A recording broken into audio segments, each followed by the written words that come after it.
Letter of Stephen Richard Eng to his parents, 29 January 1959. Dear Mother and Pop, I have 1/2 hour before French 8, so I'll drop you a letter. I hope you got my request for money. My bank balance is too low, and there is next month's meal plan spending. See postscript. I am glad that you talked to Steve and that his plans are developing completely for continuance with the extension night courses offered at Ruislip. I hope he follows his program through to a successful finish. He has written me. I received a letter from him yesterday. He had visited Brussels and there looked up Madame Strauss of the Belgian American Association. She liked the article, hinted even at the French translation, and I believe he stayed with her or at least did some sightseeing in her company. She was, I remember, his hostess last May. I hope his dad returns home soon. Apropos Easter vacation, I trust I shall be in good health, etc., to take any trip you may have planned. I personally would like to go to Vicenza and see Dale in Venice and Verona. But if you'd rather I'll accede to your wishes. By the way, Dale Shin did not flunk out, but merely left because he could not take it. He had straight C's and planned to go home before he came back from Christmas. Asterisk, he takes extension courses in his own home, paralleling what he would be taking here. Second semester freshman here, okay. Speaking about the conditions here, we must now sign our names to our ballots for the student council elections at Dean Dixon's insistence. Why he has forced this method upon the student body is beyond me. I think he'll back down at today's student council meeting.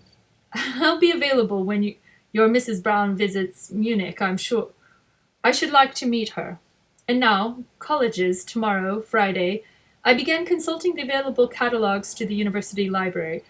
I frankly would not mind going to the U of M in Maryland, but I did not know I had to have Math 10 and 11. So your letter indicates. Pourquoi? I wish I could have commenced investigations before this time, but consider the second semester's opening fusillade of homework and themes, outside readings and outlines, etc. ad vomitum. In French, we must report on some novel or other book. I shall read Voltaire's History of Louis XIV. I have read already much about it. It is written with the 18th century in mind and interprets everything in the light of Voltaire's contemporary France. Sort of like certain poorer textbooks which maintain that everything the US has ever done has been to benefit the people of January 1959.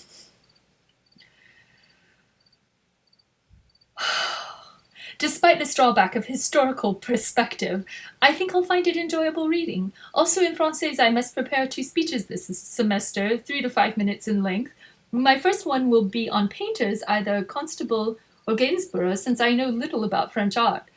This Saturday, a number of German students from the University of Munich are arriving at the Kaserne.